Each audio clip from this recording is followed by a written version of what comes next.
It's no secret that the Orioles starting rotation was decimated by injury in 2024, specifically with elbow surgery. So the question is, can any of those three arms who got those surgeries in 2024 help the team in 2025?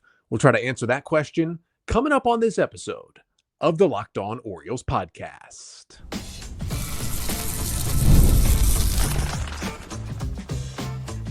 You are Locked On Orioles, your daily Baltimore Orioles podcast. Part of the Locked On Podcast Network, your team every day.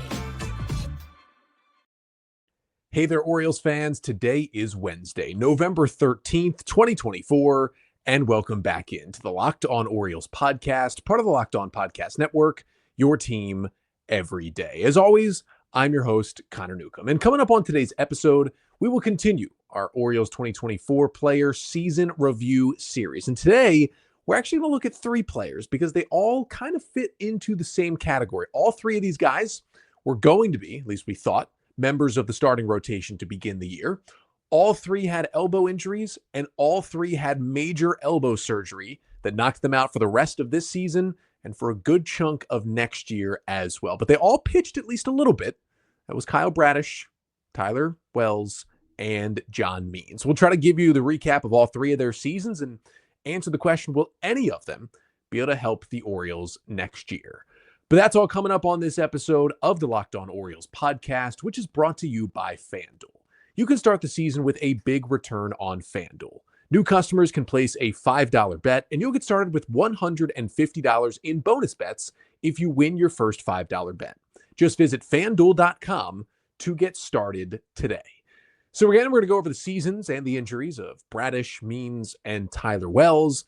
And we will kick this one off with Kyle Bradish. Remember, for all of these season review episodes, we talk about what went right for the player, what went wrong, and then their biggest storyline heading into the offseason and into 2025. And let's start with Kyle Bradish because he pitched the most, honestly, by far, of these three starters for the Orioles this year. What went right for Kyle Bradish? Well, when he was actually on the mound this year, he was somehow overall better than he was in 2023. And that's tough because Bradish had his breakout season and finished fourth in AL Cy Young voting in that amazing 2023 campaign when he made 30 starts, had a 2.83 ERA, started game one of the ALDS for the Orioles. I mean, he was fantastic, and somehow he was better. 8 starts for Kyle Bradish this season in 39 and a third innings. He had a 2.75 ERA with a 2.51 FIP.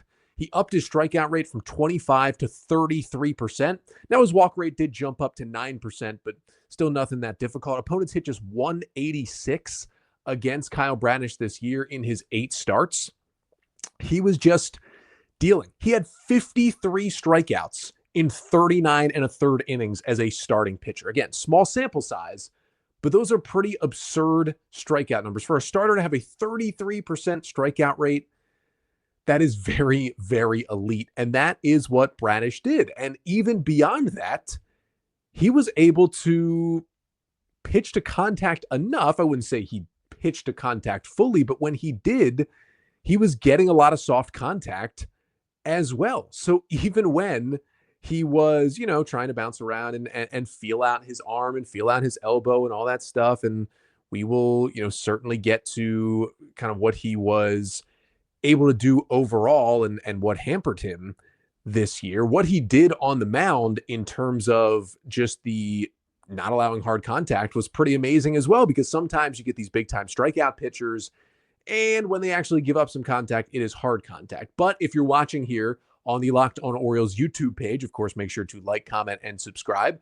You can see the StatCast Baseball Savant page for Kyle Bradish in 2024, and you can see it like the average exit velocity, 84.8 miles per hour, would have been the best in baseball had he been qualified. Hard hit percentage, 28.6%, would have been one of the lowest in baseball. And still a ground ball percentage of 56%, which is super, super elite. Only about a 6% barrel rate, which is pretty good as well. Nobody was really squaring him up at all. And the coolest thing to see is you look here at his chase rate, 24.4%. That means opposing hitters were swinging about 24% of the pitches that Bradish threw outside the strike zone.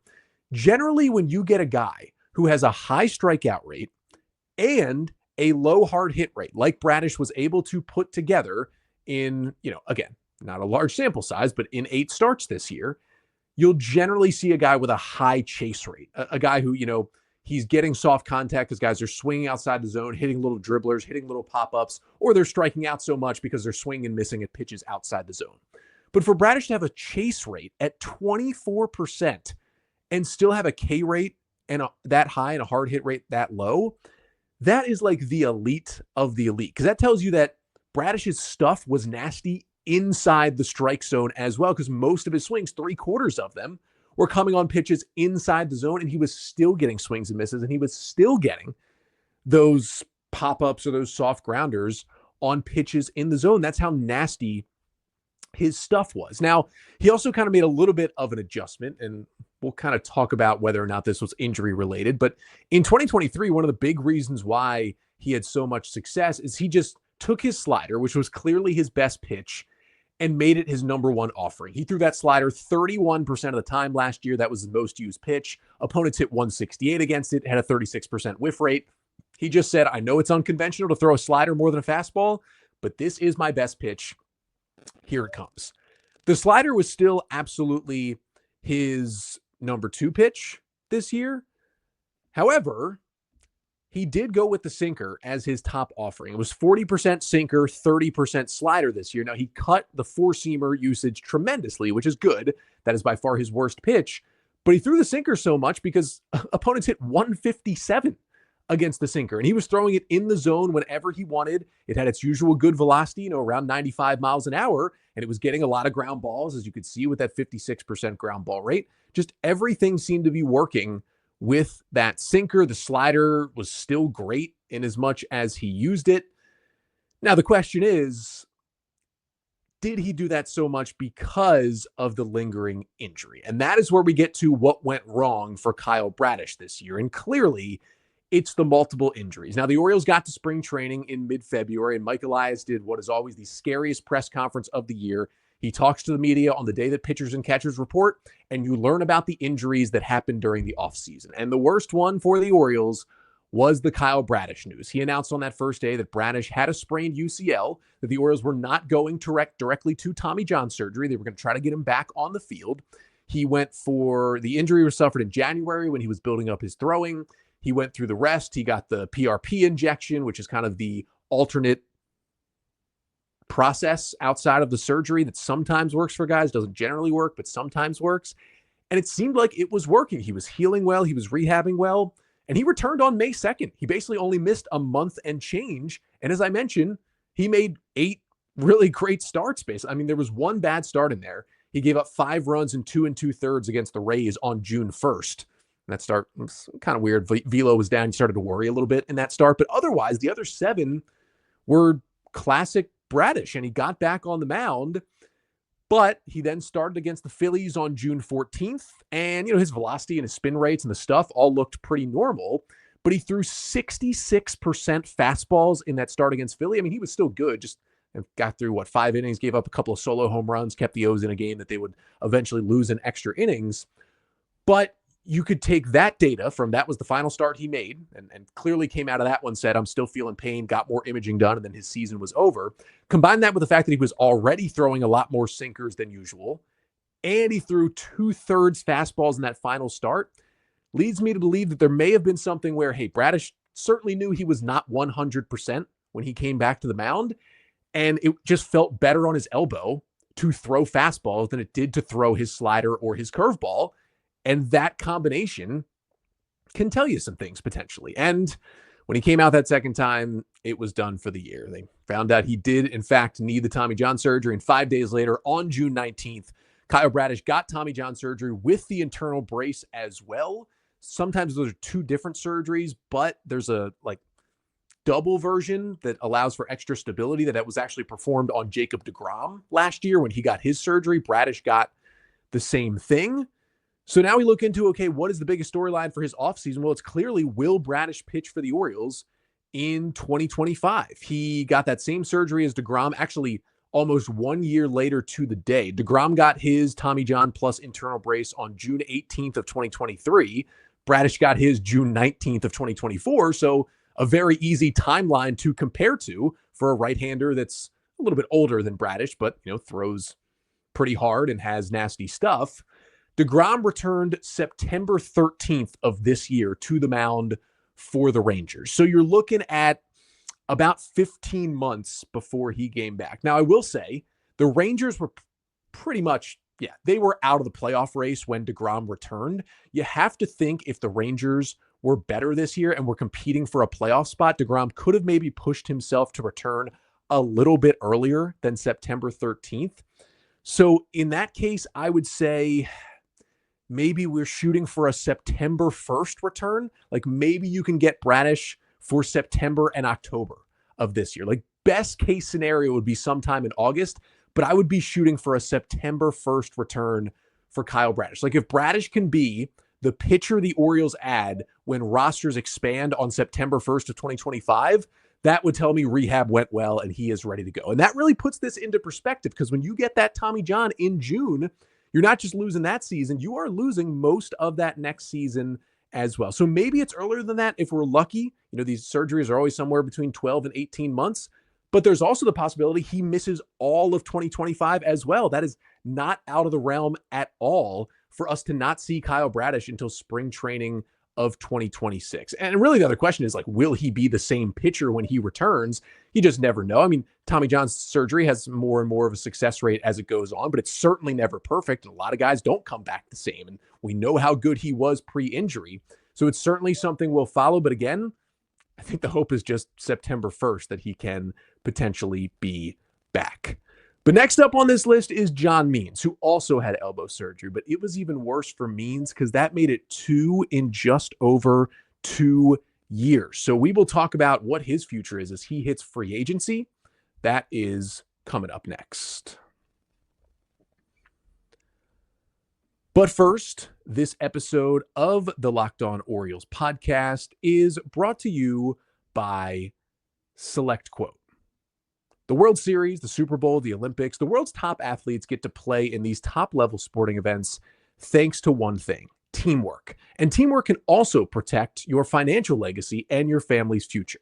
SelectQuote's licensed insurance agents are the perfect teammates when shopping for customized, affordable life insurance. They can find you the right policy to keep your financial legacy safely in your family's end zone. It is so important to have a policy like this, and sports winning is everything. That's why you always need a good strategy to keep you moving forward towards the goalpost. Winning strategies in life are just as important.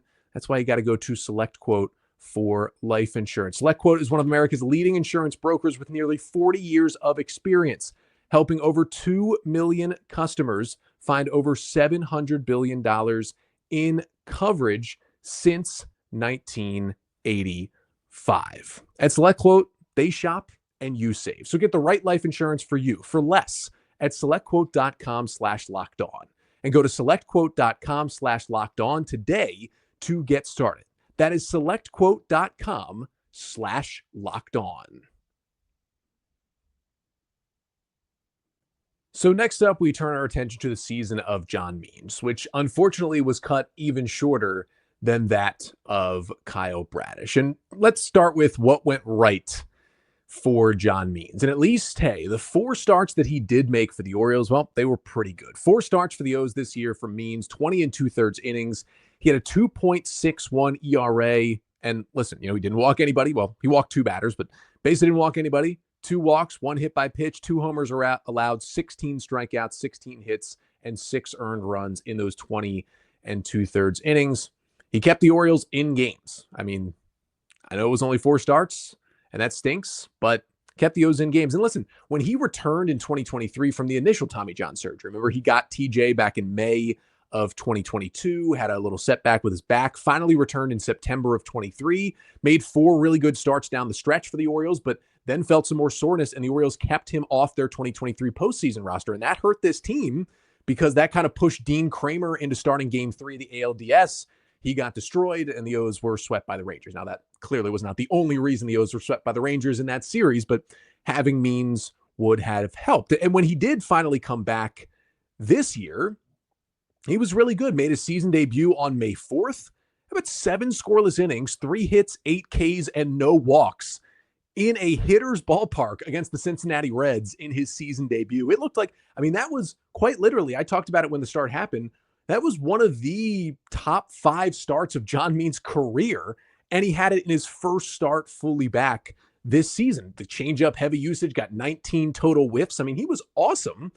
They had a good start against Seattle in that stretch too, that the changeup was as good as ever. He actually turned his slider into a swing and miss pitch, especially against lefties. So that made him even better at times. I mean, things were looking good in those 4 starts, but then you have the what went wrong. And of course, it kind of started with, just like Bradish, his season starting late. Now, it wasn't because of further injury for John Means. Basically, the messaging the Orioles gave and why Means was not going to be ready for opening day 2024 is that because he had the setback and had the soreness at the end of last year and they shut him down for the playoffs, they basically delayed his ramp up to just make sure he was feeling good. And now looking back on it, you can see maybe why the O's did that, because they were worried about some re-injury. So they slowed down his ramp up. You know, he basically pitched in rehab games in April in AAA, and then he came back and debuted May 4th, as I mentioned. And then he had the 4 starts, and the 4th one did not go the way he wanted it to. May 22nd in St. Louis against the Cardinals, threw 3 scoreless innings. And then there was a rain delay, and it was a pretty lengthy rain delay. And both starting pitchers for both the Cards and the O's, including John Means, left the game after 3 innings. And your first thought was, okay, long rain delay, generally starting pitchers do not come back into the game. Both starters have left. This is pretty usual for Means to be out after 3 innings.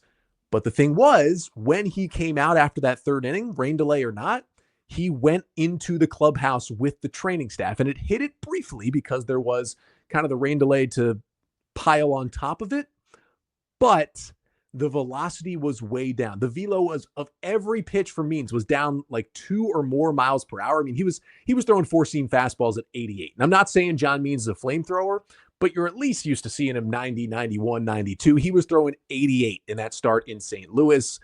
It was not good. Velo was down. Spin wasn't looking right. He came out of the game, and we did not see him again. The Orioles tried to figure out if it was something else, and unfortunately, they figured out he needed another Tommy John surgery. So on June 3rd, John Means underwent his 2nd Tommy John surgery in about 26 months, in just over 2 years. That is not what you want. It's already bad enough if you get 2 Tommy Johns in your career at all, but to get them in a span of just over 2 years apart, that is not a good sign for the future outlook of a pitcher. And so that brings us for Means to the biggest offseason storyline for him. Well, number one is, will the Orioles bring him back? This was going to be a question either way, because John Means is a free agent. So whether he had what happened and got a 2nd Tommy John, or whether he came back and pitched an entire season for the Orioles in 2024 and looked like regular John Means, either way, they were going to have a big decision. Now, this decision is very different because he gave them 4 starts before getting injured again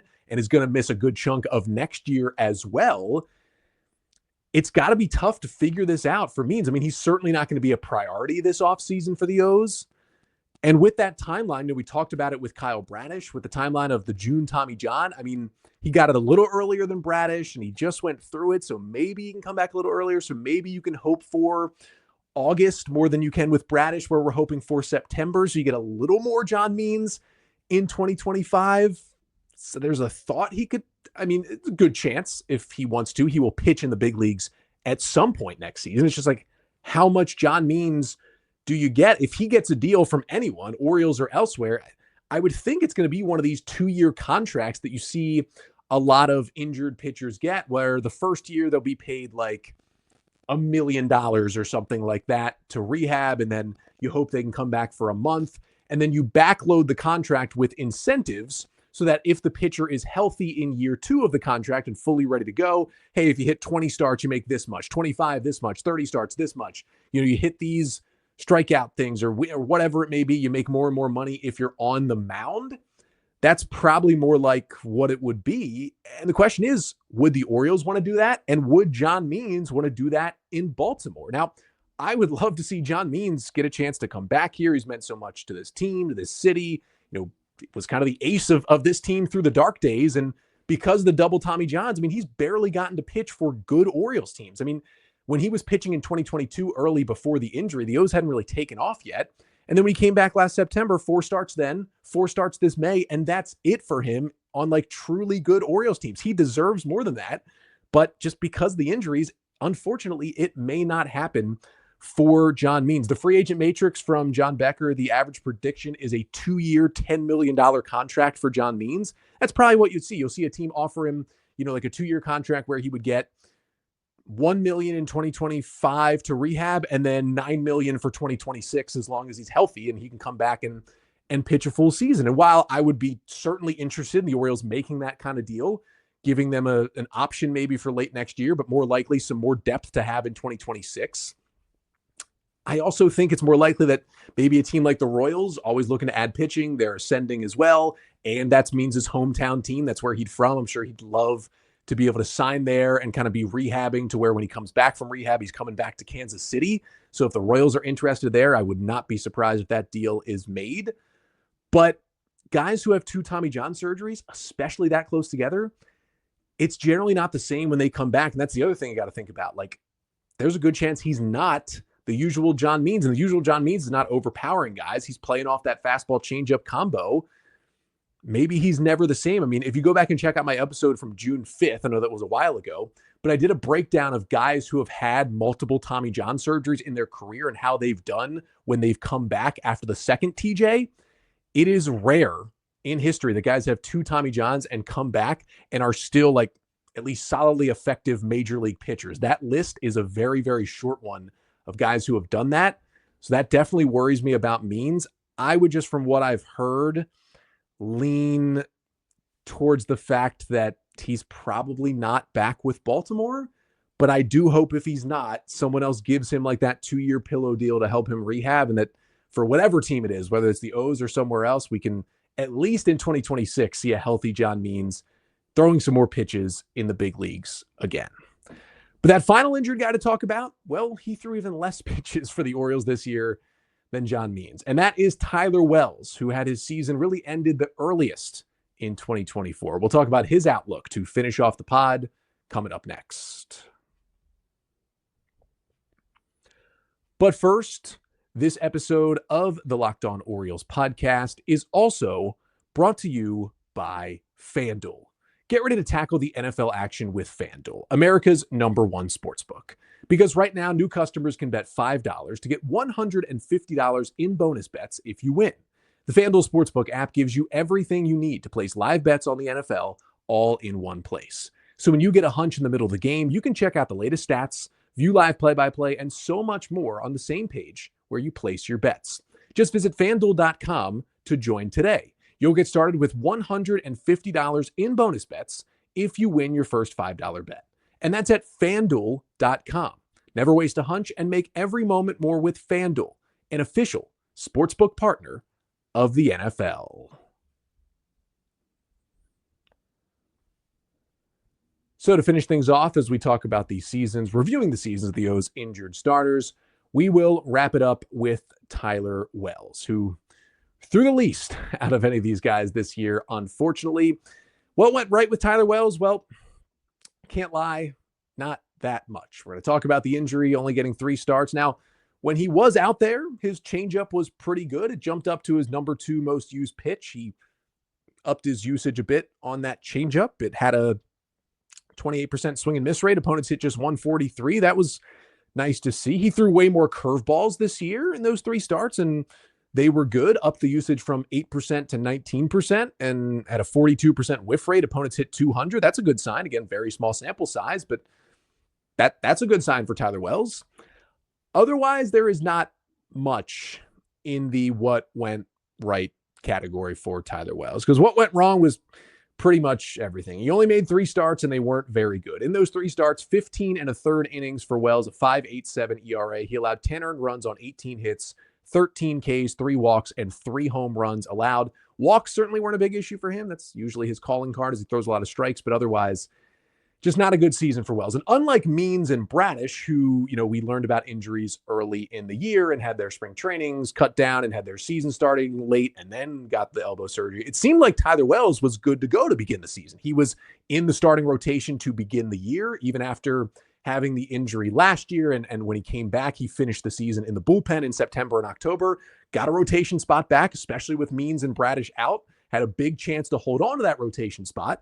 And yeah, he didn't pitch well, but you could argue that it may have been because he was already dealing with something in that elbow. First two starts were not great. 6 innings, 4 runs against the Angels, though he struck out 7 and walked none.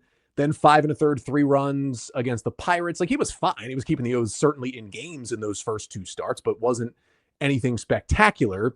And then came that third start.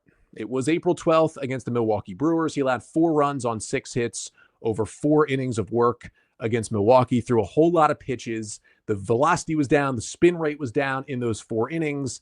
And we did not see him again. The Orioles placed him on the injured list shortly after that April 12th start. And he wasn't a guy who, immediately got Tommy John surgery. He went on the IL with elbow inflammation, and they tried to rehab it for a while. They thought, let's get the swelling down. Let's take a look. Maybe he can avoid surgery. There was a plan to get him, he was in Sarasota. There was a plan to ramp him up at the extended spring training, and it kept going along. You weren't hearing any positive updates on Wells, and seemingly it was because he just wasn't progressing like the Orioles would have wanted, and finally they chose surgery. Now, luckily, he did not have to get the full Tommy John surgery. The O's didn't quite know what they needed to do until they actually went in and opened him up for surgery, but luckily didn't need the full Tommy John, just needed the internal brace, which is a surgery that sometimes can be closer to the 12-month rehab than the 12 to 18 months of the full Tommy John surgery. So that was a good sign for Tyler Wells. And he got the surgery, right around the same time that everyone else did. They waited and they waited and they waited. And finally, in June, he does get that surgery, kind of right around when Means and Bradish got their procedures as well. So then for Wells, it's just, okay, same kind of biggest offseason storyline. What can the Orioles get from him next year? Because, unlike John Means, Wells is under contract for a while here, and they would certainly like to get him back. I mean, he's not a free agent until after 2027, so they got a few years still here with Tyler Wells. I mean, the big question is, when can he return? Again, that internal brace can be a little bit shorter, so maybe he could be back after the All-Star break. That would be an earlier return than a guy like Kyle Bradish or John Means. That would be helpful. And here's the other thing for Wells. This is all going to depend on A, how his rehab is going in general and how he's feeling and how effective he's going to be, but B, what the Orioles rotation needs are when we get to July of 2025. How's that rotation looking? We have no idea now yet because we don't know what the O's are going to do this offseason, trades, free agency, guys like Cade Povich, Chase McDermott, Brandon Young, how they could potentially factor into next year's rotation. We just don't know.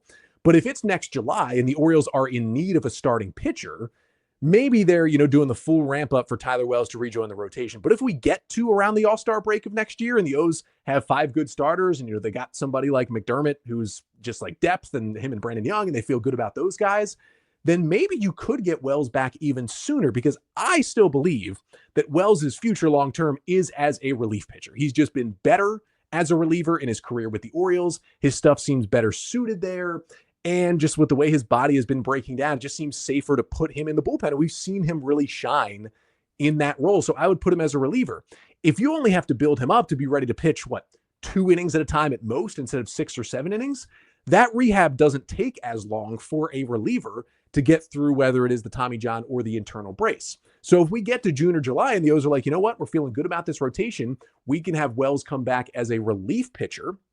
Well, that allows you to maybe shorten that rehab a little bit. And maybe you could see before the All-Star break, late June, July 1st, whatever, Tyler Wells return to this team and help out the bullpen. And maybe that could be a nice little burst for this Orioles team if they are potentially looking for a relief arm at that point in the season. But hope is we'll see Bradish and Wells at some point next year and beyond. John Means, we'll certainly see, as he, you feel for the guy to hit free agency right after getting a second Tommy John, but hopefully he finds a job in the majors somewhere, whether it is Baltimore or not. But we do know, hey, Wells and Bradish will be here. Hopefully they can be here to help the team on the field in 2025. But that'll do it for today's episode. Thank you so much for tuning in. We will be back tomorrow. Get you some Orioles news and notes. A minor league deal was given out to a player that can be a utility infielder for this team. Got a lot of names becoming minor league free agents, including guys like Nick Vespi and Bruce Zimmerman. We'll talk about if the O's will bring them back. And then some awards news coming out a little bit as well. But that's coming up on tomorrow's episode. Until then, I'm Connor Newcomb, and this has been the Locked On Orioles podcast, part of the Locked On Podcast Network. Your team every day.